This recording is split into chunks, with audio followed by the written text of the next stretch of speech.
ప్రియా అనే ఒక అమ్మాయి తన తల్లిదండ్రులతో కలిసి ఒక చిన్న గ్రామంలో ఉండేది. ప్రియా చూడ్డానికి నల్లగా ఉండేది. ఇంకా కొంచెం కూడా అందంగా ఉండేది కాదు. అందుకే తనను పెళ్లి చేసుకోవడానికి ఎవరూ ఒప్పుకునేవారు కాదు. ప్రియా వాళ్ళ తల్లిదండ్రులు ముసలి వాళ్ళు అవుతున్న కారణంగా వాళ్ళకి ఎప్పుడూ ప్రియా పెళ్లి గురించే కంగారుగా ఉండేది. ఒకరోజు ముగ్గురు కూర్చుని భోజనం చేస్తూ ఉంటారు. అప్పుడు ప్రియా వాళ్ళ నాన్నగారు, తల్లి ప్రియా, నీకోసం మీ బాబాయ్ ఒక మంచి సంబంధం తీసుకొని వచ్చాడు. సంబంధం గురించి అసలు ఏం చెప్పాలి నీకు? అస్సలు తల్లి, ఆ సంబంధం అస్సలు మంచిది కాదు నీకు. అరే తల్లి, అతను ఏమైనా అబ్బాయి అనుకుంటున్నావా? అతను చాలా పెద్దవాడు, నువ్వేమో చిన్న పిల్లవి. అసలు మీ ఇద్దరికి ఎలా కుదురుతుంది? అరే, ఇదైతే చూడు, ఈ అబ్బాయికి మంచి ఉద్యోగం ఉంది, ఒక ఇల్లు కూడా ఉంది, అన్నీ ఉన్నాయి. ఇంకెన్ని రోజులు ఇలా పెళ్లి చేసుకోకుండా ఈ పేదరికంలో ఉంటావు నువ్వు? ఆ మాట విన్న వెంటనే ఇద్దరు నోరు మూసుకొని ఉండిపోతారు. ప్రియాకిప్పుడు అసలు అర్థం కాదు ఏం చేయాలా అని. తను పెళ్లి చేసుకోవాలా లేక వద్దనాలా అని ఆలోచిస్తూ రాత్రి గడిచిపోతూ ఉంటుంది. అయ్యో భగవంతుడా, ఇప్పుడు నేను ఏం చేయాలి? ఒక పక్క నా జీవితానికి సంబంధించింది, మరొక పక్క మా అమ్మ వాళ్ళ గౌరవానికి సంబంధించింది. ఏం చేయాలి నేను? వాళ్ళు మాత్రం ఎన్నాళ్ళు ఎదురు చూస్తారు? ఇంకా ప్రియ రాత్రంతా అదే ఆలోచిస్తూ ఉంటుంది. ఇంకా ఉదయం వాళ్ళ అమ్మా నాన్నల దగ్గరకు వచ్చి ఒప్పుకుంటున్నానని చెబుతుంది. ప్రియా తల్లికి ఆ సంబంధం అంటే అస్సలు ఇష్టం ఉండదు. ఎందుకంటే తనకి తెలుసు తన కూతురు ఏమీ చేయలేక పెళ్ళికి ఒప్పుకుందని. ఇంకా ప్రియ అలానే బాధపడుతూ రోజు పనికి వెళ్ళిపోతుంది. ఒకరోజు రఘు ప్రియాని చూడ్డానికి వస్తాడు. అతను వచ్చి ప్రియాని చూస్తూ ఉండిపోతాడు. ప్రియా అమ్మ నాన్నకి తెలుసు అతను ప్రియాకి సరైన వాడు కాదని. కానీ వాళ్ళు మాత్రం ఏమీ చేయలేక పెళ్ళికి ఒప్పుకుంటారు. ప్రియా కళ్ళెత్తి రఘుని చూసిన వెంటనే మనసులోనే బాగా ఏడుస్తుంది. కానీ తన మొహం మీద కొంచెం కూడా బాధ కనపడనివ్వదు. బాబు, నీతో మీ అమ్మా నాన్న రాలేదా? ఏమండి, వాళ్ళు ఈ లోకంలో లేరు. అయితే నువ్వు ఒంటరిగా ఉంటున్నావా? లేదండి, నాతో పాటు నా ఇద్దరు పిల్లలు కూడా ఉన్నారు. ఇద్దరు పిల్లలా? అరే, నీకు ఇంతకు ముందే పెళ్ళయిందా? హా, ఈ విషయం నేను ముందే అంకుల్కి కూడా చెప్పాను కదా. ఏంటి, ఈ విషయం ముందే మీరు మీ ఇంట్లో చెప్పలేదా? హా హా అనుకున్నా ముందు మీరిద్దరూ కలుసుకున్న తర్వాత చెప్దామని, అందుకనే చెప్పకుండా ఆగాను. హా, సరే అయితే మీరు ఈ విషయం ముందే చెప్పి ఉండాల్సింది. సరే, నేనే చెప్తాను. నా మొదటి భార్య ఒక ప్రమాదంలో చనిపోయింది. నాకు ఇద్దరు పిల్లలు కూడా ఉన్నారు. ఒకరికి 2 సంవత్సరాలు, ఇంకొకరికి 5 సంవత్సరాలు. నేనైతే నా పిల్లల్ని చూసుకుంటూ నా జీవితం అంతా గడపగలను. కానీ రోజు వాళ్ళు వాళ్ళ అమ్మని తలుచుకుంటున్నారు. అందుకే ఈ పెళ్ళి నేను నా కోసం కాదు, నా పిల్లల కోసం చేసుకోవాలనుకుంటున్నాను.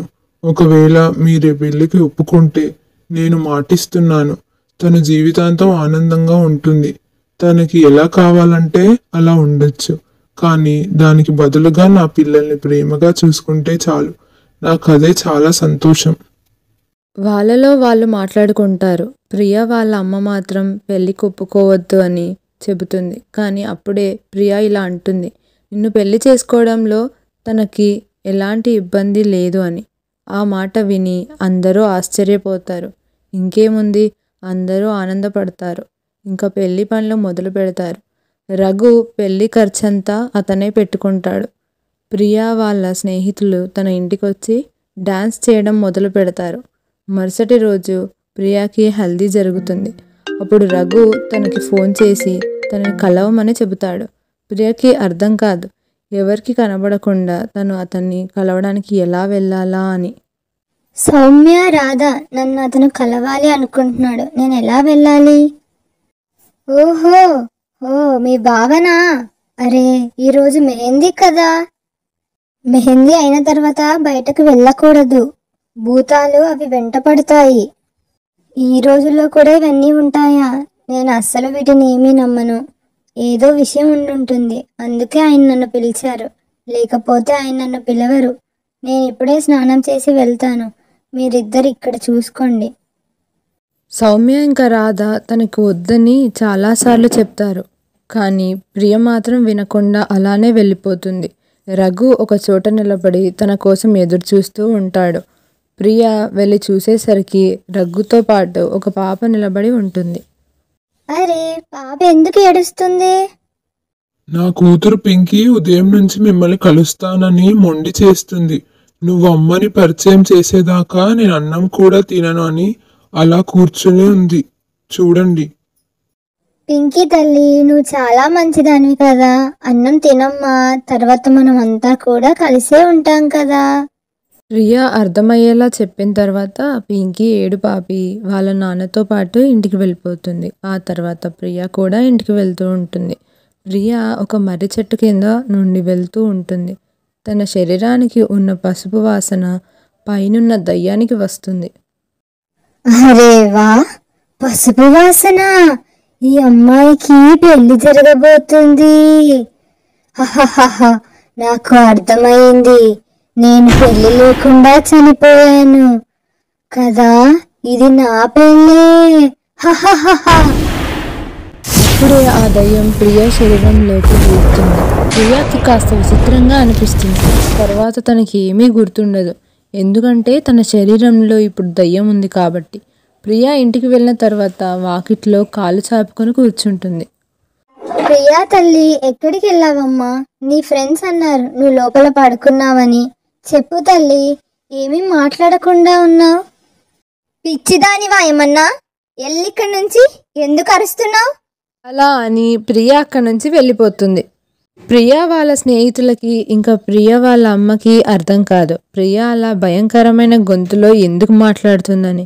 అందరూ మెహందీకి ఏర్పాట్లు చేసుకుంటూ ఉంటారు. లోపల ప్రియ శరీరంలో ఉన్న ఆ దయ్యానికి మెహందీ అనే మాట విన్న వెంటనే ఆనందంతో పిచ్చెక్కుతుంది. అరే మెహందీ, నాకు మెహందీ అంటే చాలా ఇష్టం. నేను మెహందీ బాగా పెట్టించుకుంటాను. హహహహ, నా కోరికంతా తీరబోతుంది. హహహహ. ప్రియా శరీరంలో ఉన్న దయ్యం చాలా ఆనందపడుతుంది. మరుసటి రోజు తనకు పెళ్లి జరగబోతుందని, అందుకే తను పిచ్చిదానిలా నవ్వుతుంది. మరుసటి రోజు ఉదయం ప్రియాని నిద్రలేపటానికి తన స్నేహితులు సౌమ్య ఇంకా రాధ అక్కడికి వస్తారు. ప్రియా, త్వరగా లే, ఈరోజు మెహందీ ఉంది కదా. ఆ మాట విన్న వెంటనే ప్రియ ఎగురుతూ బయటికి వాకిట్లోకి వెళ్ళిపోతుంది. ప్రియాకేమైనా పిచ్చి పట్టిందా? నిన్న వాళ్ళ బావని కలిసొచ్చిన దగ్గర నుంచి తను ఇలా ప్రవర్తిస్తుంది. అప్పుడే అక్కడికి ప్రియ వాళ్ళ అమ్మ వస్తుంది. ఇంకా తన ప్రవర్తన చూసి సౌమ్య ఇంకా రాధాని అడుగుతుంది.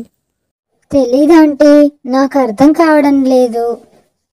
ఏయ్, నోరు మూసుకో. నోరు మూసుకోమంటున్నావేంటి? ఏం లేదా ఆంటీ, నిన్న మేము కాస్త గొడవ పడ్డాము, అందుకే ఇలా. సరే. ప్రియ వాళ్ళ అమ్మ అక్కడి నుంచి వెళ్ళిపోతుంది. నీకు పిచ్చా? ఆంటీకి చెప్తున్నావు తను బావగారిని కలవడానికి వెళ్ళిందని. అది కూడా పసుపు రాసిన తర్వాత మనకి బాగా తిట్లు పడతాయి. అవును కదా, నేను ఆలోచించనే లేదు. అరే, నీకు బుద్ధి లేదు కదా. పద వెళ్ళి ప్రియాని పిలుచుకొని వద్దాము. రాధ వెళ్ళి ప్రియాని పిలుస్తుంది. ఆ తర్వాత సౌమ్య ఇంకా తను ఇద్దరు ప్రియ ఒక్కొక్క చేతికి మెహందీ పెడుతూ ఉంటారు. ప్రియ కాలు చూసిన వెంటనే తన ఫ్యూజులు ఎగిరిపోతాయి, ఎందుకంటే తన కాళ్ళు ఉల్టా ఉంటాయి. ప్రియ మాత్రం తన చేతికి పెట్టుకునే గోరింటాకును చూసుకుంటూ అందులో మునిగిపోయి ఉంటుంది. ఆ తర్వాత రాధా సౌమ్యకి సైగ చేస్తుంది కాలు చూడమని. తర్వాత సౌమ్య ప్రియ కాళ్ళని చూసి చాలా ఆశ్చర్యపోతుంది. భగవంతుడా, ఇదేంటి? సౌమ్య ఇంకా రాధ అక్కడి నుంచి త్వరగా లేచి ప్రియ వాళ్ళ అమ్మ దగ్గరికి వెళ్ళి జరిగిన విషయం చెప్తారు. ఎలా ఇలా జరుగుతుంది? నిన్నటి వరకు నా కూతురు బాగానే ఉంది కదా. నా కళ్ళ ముందే తన కాళ్ళు శుభ్రం చేసుకుంది. అప్పుడు తన కాళ్ళు బాగానే ఉన్నాయి కదా. ఆ తర్వాత సౌమ్య ప్రియ వాళ్ళ అమ్మకి జరిగిన విషయమంతా చెబుతుంది. ఆ మాట విన్న వెంటనే ప్రియ వాళ్ళ అమ్మకి విషయమంతా అర్థమవుతుంది. తను వెంటనే పంతులు గారి దగ్గరికి వెళ్ళి అతనికి జరిగిన విషయం చెప్తుంది. అంటే నిన్న వచ్చిన దారిలో ఏదో ఒక దయ్యం మీ కూతుర్లో దూరి ఉంటుంది. సరే, ఒక పని చేయండి. దీనికి ఒక ఉపాయం మాత్రమే ఉంది. ఈ దారం తీసుకొని వెళ్ళి పెళ్లి కన్నా ముందే మీరు తన కాలికి కట్టి చూడండి. ఆ మరుసటి రోజు అందరూ మండపంలో కూర్చొని ఉంటారు. అప్పుడే ప్రియా వాళ్ళమ్మ ప్రియా కాలికి ఆ నల్ల దారం కడుతుంది. దారం కట్టిన వెంటనే దయ్యానికి ఏదోలా అనిపిస్తూ ఉంటుంది. ఇంకా తనకి శరీరం అంతా నొప్పొస్తూ ఉంటుంది. అదే సమయంలో ఆ దయ్యం ప్రియా శరీరం వదిలి బయటికి వచ్చేస్తుంది. పంతులు గారు అది చూసిన వెంటనే ఆ దయ్యాన్ని ఒక మట్టి కుండలో బంధించి ఆ కుండని హోమంలో వేసేస్తాడు. ఎవరికి ఏమీ తెలియలేదు. ప్రియా పెళ్లి చాలా ఘనంగా జరుగుతుంది.